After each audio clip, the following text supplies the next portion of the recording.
food to Mr. Oscar Thomas.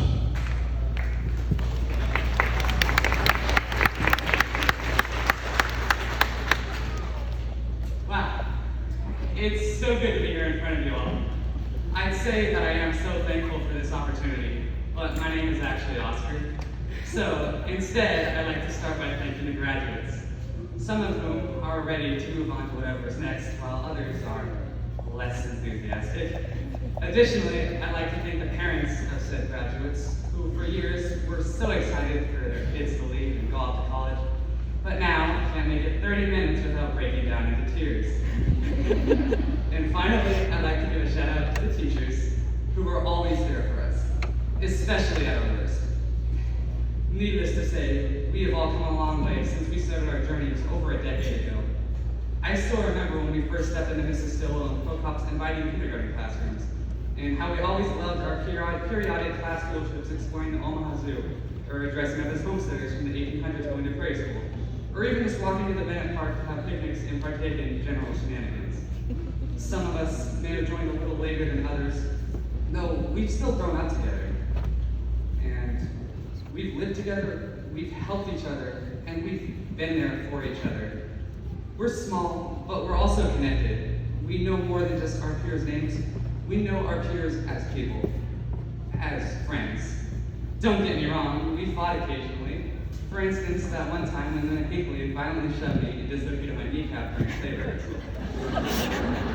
But she made it up to me by letting me slam my ironing board into the back of her head. Personally, I don't ever feel like she fully recovered from that head trauma. Oh well, anyways, when we had disputes, we eventually forgave each other. Well, mostly. Admittedly, we have all learned life lessons, and more than just the ideal time to start a 7-page report in order to turn in 2 minutes before the 12 o'clock deadline, which, by the way, is about 9:15. We learned what it's like to fail, and how our failures will stay with us throughout our lives. Though, in the making of failures, we learned to get up when we were knocked down. We learned it's about our drive, it's about power, and when we did succeed, we learned to stay hungry and to devour what life gives us. Now, I can confidently say that I am ready. I am ready to walk out that door and into the next chapter of my life, of our lives.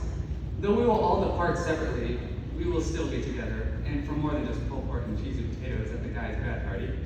Together, we will go off into the world and make a difference. Maybe not as a food truck driver like Alex proclaimed that in 2nd grade, but as engineers, teachers, veterinarians, neuroscientists, and as functional members of society. I'll always have those memories that started here, and I'll never forget our successes, our failures, and certainly I'll never forget the great class of 2023. Like my brother said on this very podium 2 years ago, I promise to you, parents, family, and other viewers, that the class of 2023 will knock your socks off. Ladies and gentlemen, it's been a pleasure, but I think we're all ready to go eat some food and mingle with people, so let's finish this. Graduates, let us go forth, and together take our first steps towards whatever is next. And along the way, make sure that no one ever forgets who we are. Thank you.